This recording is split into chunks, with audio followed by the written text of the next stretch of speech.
Morning, we've travelled to just the other side of Hamburg. We've come to the Neuengamme concentration camp. This is the concentration camp that was the feeder camp for wobbling that we saw the other day. So we'll take a look around here, see what we've got. More than 100,000 people were imprisoned in the Neuengamme concentration camp and its satellite camps between 1938 and 1945. It's a place of remembrance and learning that preserves the memory of the victims of the SS terror and offers various opportunities to explore the causes and consequences of the Nazi dictatorship.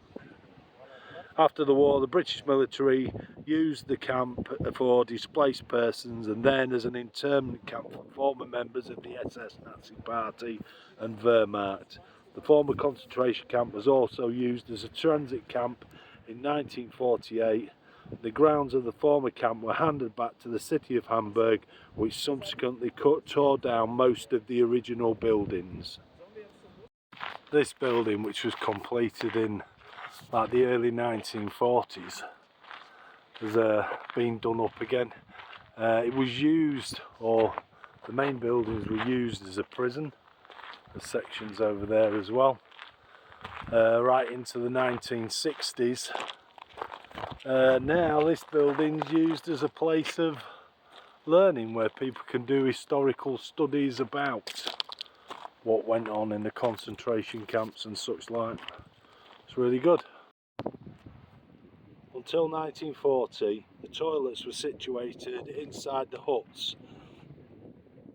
In 1941, the lavatories and latrines, or toilets, for the entire prisoners' barracks were moved to the space between these two huts. So that's a hut, and there's a hut, and this small space had for all of the prisoners, for all of those huts,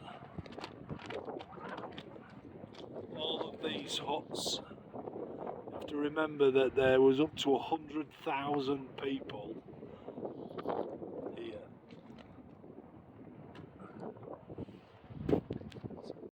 This area is the parade ground, so they would have had to come out here to be counted or checked or whatever. I presume that would have happened several times, but to give you an idea of size, these are the blocks that people lived in. So there are the big buildings at the back, which were designed to hold 300 or 400 people, and then the ones here would have been single story. There's 1, 2, 3, 4, 5, 6, 7, 8, 9, 10 down there, and then probably the same over this side. So the scale was quite big. The other thing I noticed was they didn't just have Jews that were interned here. There were an awful lot of blacks and people of other ethnicities, which or ethnic origin, which probably explains why those graves we saw weren't all Jewish. Looks like the memorial now, even though they knocked everything down, I think they're using the old rubble from the buildings to mark the areas of the buildings that were here.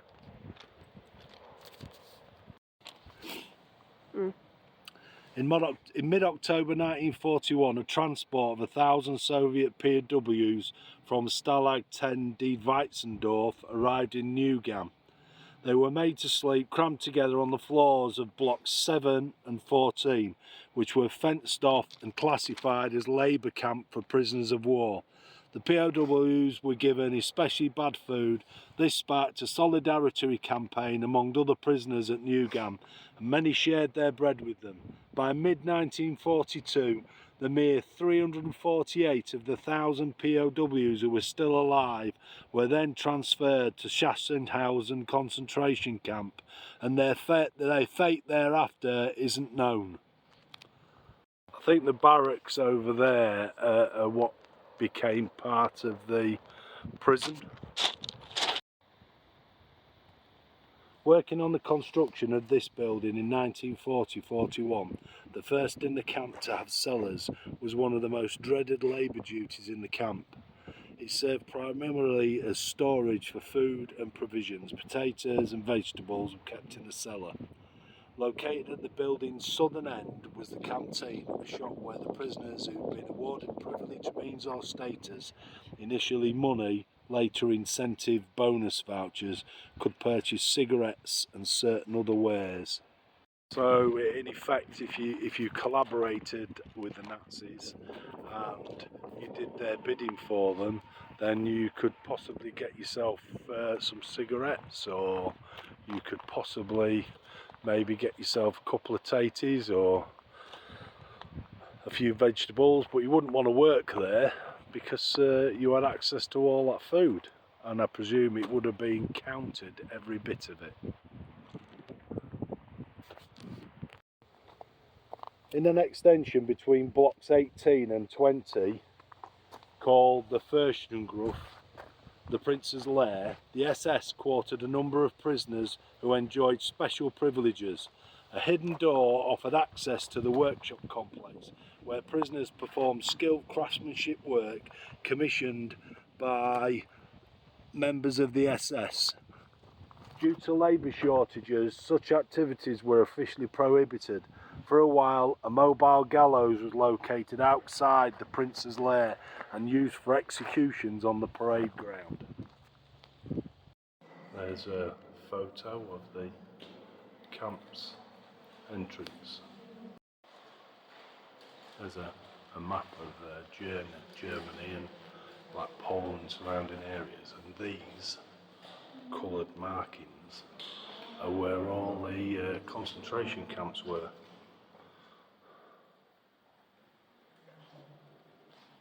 I never knew that there was so many.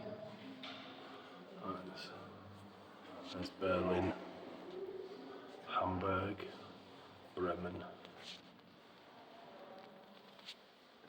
Wow. Auschwitz, Birkenau, look at them all around there.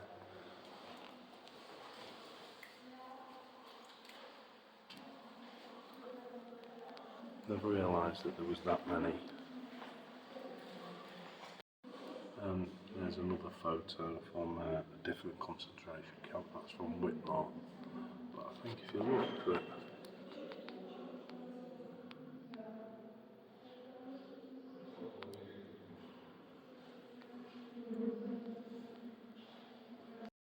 there's a model of the camp, give you an idea of its scale.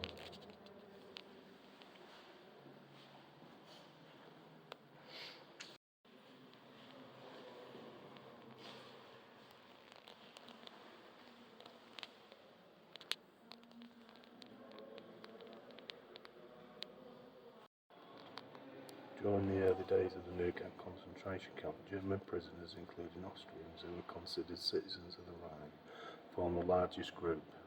Initially, the main purpose of the concentration camp had been to imprison the Nazis' political adversaries. From 1937, more and more members of the persecuted groups, Jewish people, Sinti, Roma, homosexuals, so-called antisocial elements and criminals, were taken to the camps. The reason for imprisonment were indicated by triangles in different colours on the prisoner's uniform.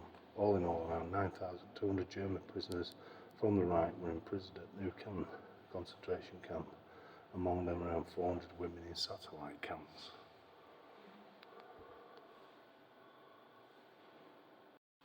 Some of the belongings of some of those that were interned here.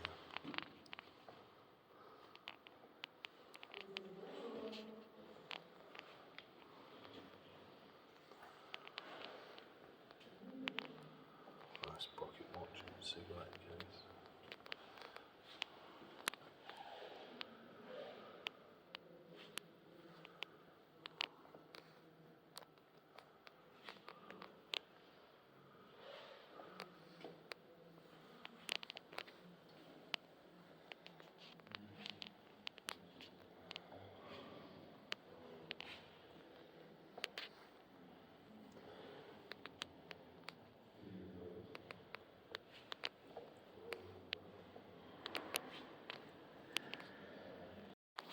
There's a mock-up of 3 bunks.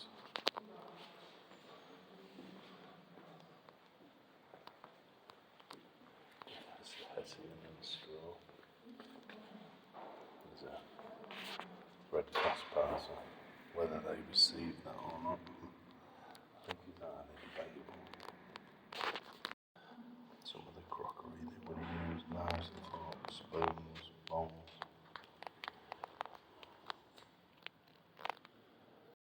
Hat, trousers, jacket.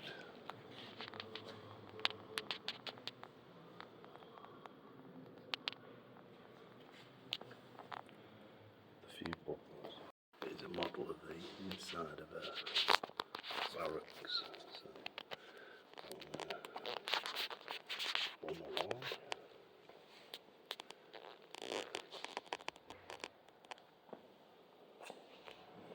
Now at the bunks, which would have been hundreds and hundreds of bunks, all 3 high. And then this is showing the old wash facilities that they would have had. And there's the toilets. So that would have been in between the 2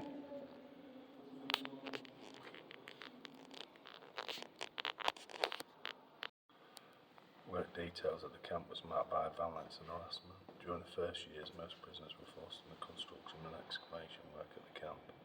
The canalisation of the Dove Elbe and the transportation of goods and materials. They had to work from morning to evening in the rain, the heat and the freezing cold, spurred on by the blows of the guards. Some prisoners also worked in the camp itself. From 1944, more and more prisoners had to work in the camp's production facilities, particularly in the brickworks, the Jostram, Messap and Welfare, armaments factories and the SSO and DAW armament works. I know around concentration camps, the German officers had set up a lot of their own businesses for those that were interned in the camp because it was cheap, free labour for them to make money. There's a cabinet which keeps documents on all of the people that were here.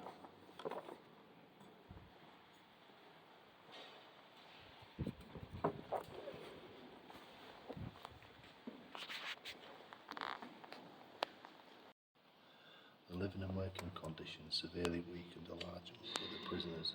Sick prisoners who did not recover were singled out and transferred to other camps who were killed with lethal injections.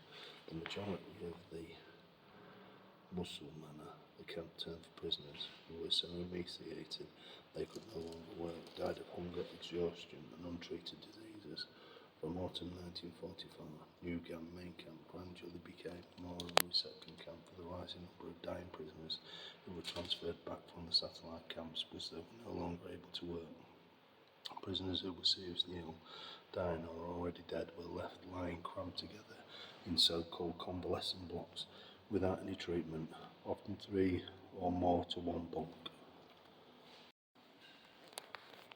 SS doctors carried out medical experiments on prisoners at the sick bay, infecting them with tuberculosis, among other things. Sometimes, however, prisoners and nurses were able to protect the severely harassed prisoners by admitting them to the sick bay.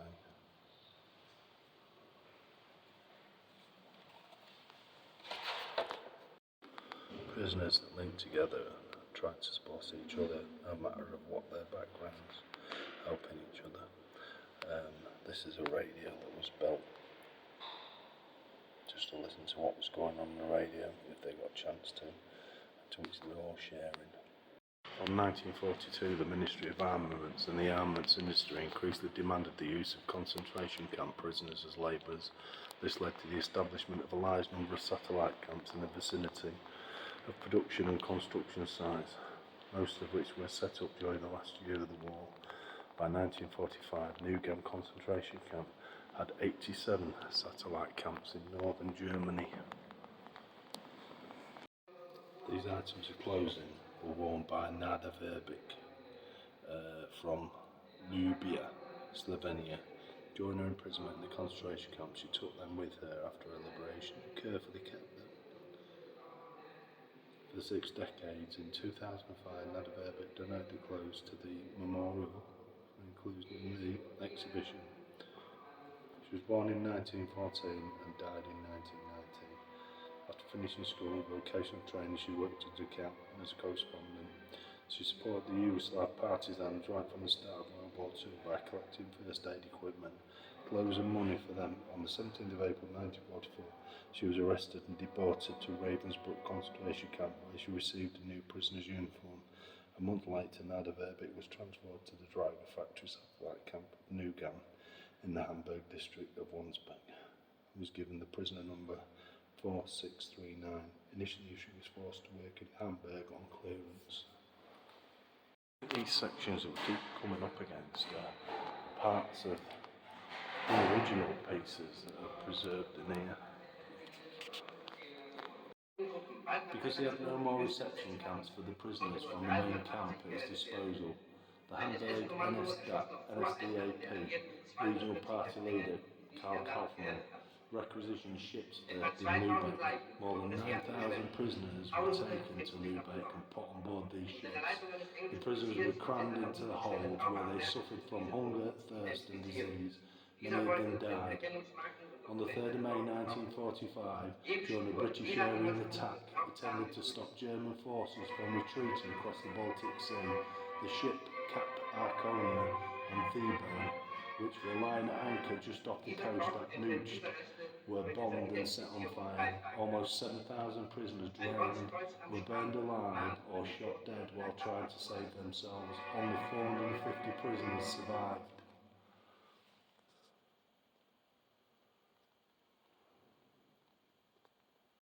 There's a view of part of the camp itself. Here's a short video of after the war, once the camp had been liberated, with the Germans under arrest. I think it's the British that have liberated the camp. When the British actually got to the camp in 1945, this is a photo of 2 British soldiers delousing a boy. Photo of some soldiers from 1945 who were interned here when the war had ended. So these are German soldiers. Here's the Cap Arcona, which is one of the Baltic ships that when the concentration camps were full, that's what they put them on, and the British sunk. This photo of the prison wall actually states, and there was once a concentration camp, and that's probably from 1995-ish. And there's the actual wall, because you must remember that it did become a prison. That's the actual writing on the... We're in the cellars now. The cellars were primarily used for convalescing, and then they were used to house prisoners when they were getting too many. And then once the Allies started to bomb, when there was a bombing raid, this is where everybody came, and a lot of the inmates or prisoners or they died down here due to crushing and everybody trying to get in. We now made our way into the basement. The basement was used for convalescing, and then later on, when there was more prisoners in the concentration camp, they brought some of the new prisoners in here. But there was an issue, really, and that's after the buildings had been constructed, the prisoners were driven into the basement vaults during air raids by blows from the SS and the Kapos. Survivors remember these alerts with terror. Prisoners would be crowded in front of the few entrances while the guards hit them with their batons. This regularly led to jostling and mass panics, resulting in injuries and deaths. Thousands of prisoners had to stand close together in the vaults, often for hours, hardly able to breathe because of the shortage of oxygen. The Allied forces were aware of the location of Neuengamme concentration camp, and it was never bombed. However, I don't think that the Germans would have known that, so when they were coming over to bomb Hamburg, this is where prisoners would have been led down, and there would have been thousands of them being beaten as they come into here, and then they would have had to stand here for hours on end with no air, no oxygen, while the Allies bombed the city. From 1942, the armaments manufacturer Walther, Jastram and Messat and the SS-owned Deutsche Astrogrenwerks established production facilities in the grounds of the Neuengamme main camp. The SS had the factory buildings constructed by prisoners and rented them out to the external companies, and the intention of eventually taking over the facilities. In 1942-43, hundreds of prisoners were working on the construction details which put up these buildings. Working conditions on the building site were often as terrible as those of the Commando Elbe or at the clay pits, while later conditions on the actual production commandos at the completed facilities were comparatively tolerable. There's a forge.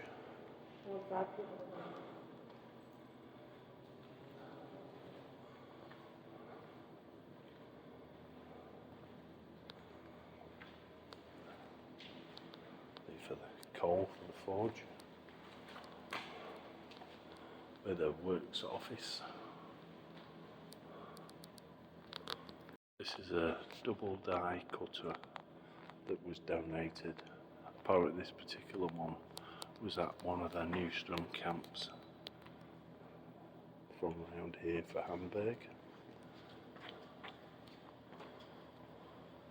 So this is one of the machines that the prisoners would have worked on. The Jastram facility mostly used prisoners who were skilled metal workers before new prisoners were sent to the plant. The company tested their skills, others were given special training. Prisoners from various countries were forced to work on Jastram Commando. After a series of accidents had occurred due to SS guards beating prisoners at their machines, facilities manager Henk Hangred to implement a new regulation which prohibited SS guards from giving orders to Jastram. The prisoners were still put under great pressure by the company, however, and they often had to work on Sundays. Nevertheless, there were few beatings, and other incidents of punishment were a rarity. Instead, prisoners were punished by the withholding of bonuses. In November 1944, the facility manager accused Belgian prisoner Pierre de Tolonnier of sabotage because he had produced a faulty weld. As a consequence, the camp's commandant ordered the public hanging of de Tolonnier on the parade ground. Tipper wagons were often used on rails for transporting the goods across the camp and to other parts for loading. But often the carts would be overloaded and the prisoners would have to push them at full rate, so running, not walking.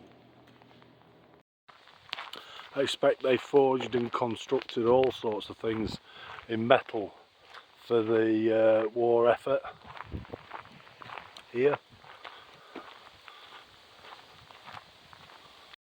And there are several factory buildings that are still standing.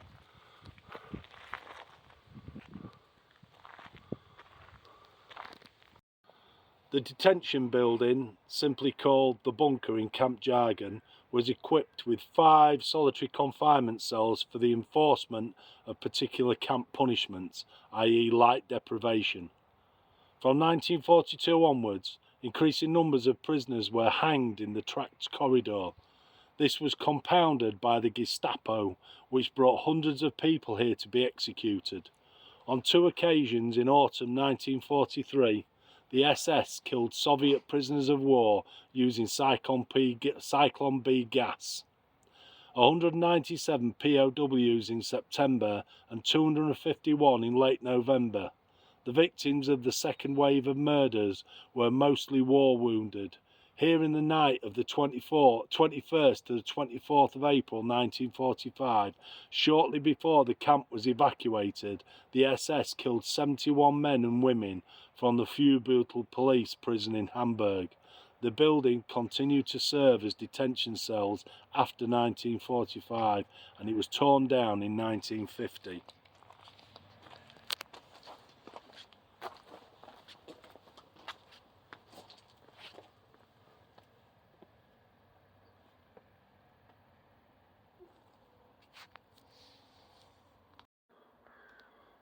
At first, hand pumps were the only source of water in the prisoners' quarters. In 1941, washrooms with between 15 and 20 taps for every 2 barracks were constructed. Only after the typhus epidemic in 1942 did the SS install shower rooms and apparatus for delousing clothes. To begin with, prisoners were allowed to shower once a week, but this gradually became more infrequent. The disinfection of clothing also happened too seldom, so that lice and other vermin constantly tormented the prisoners. In 1953, Hamburg's Justice Department ordered the building to be demolished. Death came to the prisoners in a variety of ways. Many were beaten to death, were hanged, shot or killed by other means. Desperation drove some to suicide. Others collapsed from exhaustion or perished in the infirmary. The dead were piled up in the morgue, and once there, their gold teeth had been extracted. They were delivered by undertakers to the crematorium at the Hamburg Osthof Cemetery. From 1942 onwards, the corpses were disposed of in the camp's own crematorium. From late 1944 onwards, the SS in New Gam, as in other concentration camps, ran a brothel in a fenced-off, so-called special barrack. Female prisoners from Ravensbrück concentration camp were coerced into prostitution here. Certain selected prisoners, skilled labourers, capos, and prisoners working for the camp administration were also allowed to visit the brothel in exchange for special bonus vouchers awarded as incentives to prisoners. The barrack was demolished in the 1950s. Women forced to work as prostitutes in concentration camp brothels suffered severe physical and emotional damage.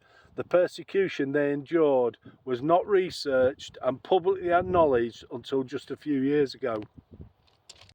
Of all the camp, this is the only place where there's anything physical, as in what people have left. So there's these roses, both white and red, and that's at the camp brothel. Hunger, cold and poor hygiene conditions caused most prisoners to fall ill. Work-related accidents led to injuries that inadequately healed. Only a few of those who were ill were admitted into the infirmary, which until 1943 held no more than 60 beds. Prior to late 1941, prisoners with a medical training were not permitted to work there. There was hardly any medicine. The only bandages available were made from crepe paper. In 1942-43, weakened prisoners were frequently murdered with injections of benzene or phenol.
400 French inmates who'd been brought to Neuengamme concentration camp in July 1944.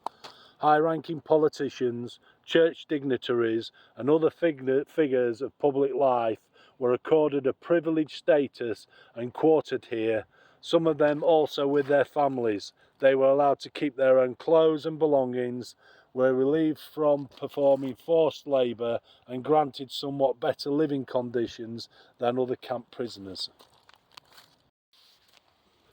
The SS forced the prisoners to keep a little garden on the visible side of the prisoners' barracks facing the street. A weeping willow was planted in a hexagonal brickwork pedestal. It was surrounded by a little path with flower beds and benches. Prisoners had no access to this area of the camp known as the Oasis. For a while, 2 small monkeys were kept in a cage on the brickwork pedestal.